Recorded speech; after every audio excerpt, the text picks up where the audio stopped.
রূপালী পরীর লুকে রোজা, বললেন এক অজানা কাটায় পাপড়িরা।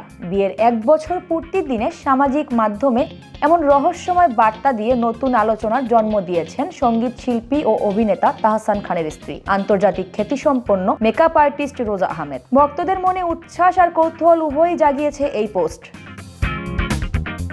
4 জানুয়ারি সকালে নিজের ফেসবুক পেজে একটি ছবি শেয়ার করেন রোজা। ছবিতে তিনি একেবারে রূপালী পরীর মতো লুকেই ধরা দেন, হালকা মেকআপ আর পরিমিত সাজে লাবণ্য ছড়িয়ে। তবে ছবির ক্যাপশনেই রহস্যের ফাঁদ ফেলেন তিনি, এক অজানা কাটায় পাপড়িরা। এই সংক্ষিপ্ত কিন্তু গভীর বাক্যটি ভক্তদের মধ্যে নানা ধরনের কল্পনা ও প্রশ্ন সৃষ্টি করেছে। এর আগে 3রা জানুয়ারি রাত 12টার পর রোজা সোশ্যাল মিডিয়ায় কেক, ফুল ও উপহারের একগুচ্ছ ছবি পোস্ট করেন। তবে সেসব ছবির ক্যাপশন ছিল শূন্য, শুধুমাত্র লাল ও সাদা ভালোবাসার ইমোজি দিয়ে আবদ্ধ।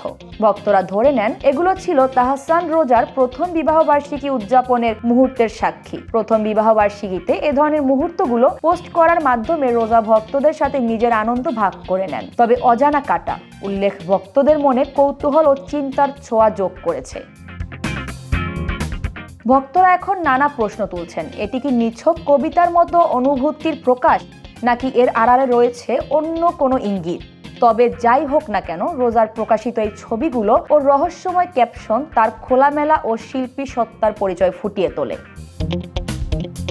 প্রসঙ্গত 2025 সালের 4 জানুয়ারি রাজধানী ঢাকার একটি কমিউনিটি সেন্টারে পারিবারিক আবহে বিয়ে করেন তাহসান খান ও রোজা আহমেদ। তাদের সম্পর্কের প্রথম বিবাহবার্ষিকী উদযাপন এবার বিশেষ হয়ে উঠেছে রোজার সোশ্যাল মিডিয়ায় রহস্যময় পোস্টের মাধ্যমে। একদিকে যেমন এটি ভক্তদের কৌতূহল বাড়িয়েছে, অন্যদিকে রোজার সৌন্দর্য ও মাধুর্য আবার নতুন করে নজর কেড়েছে।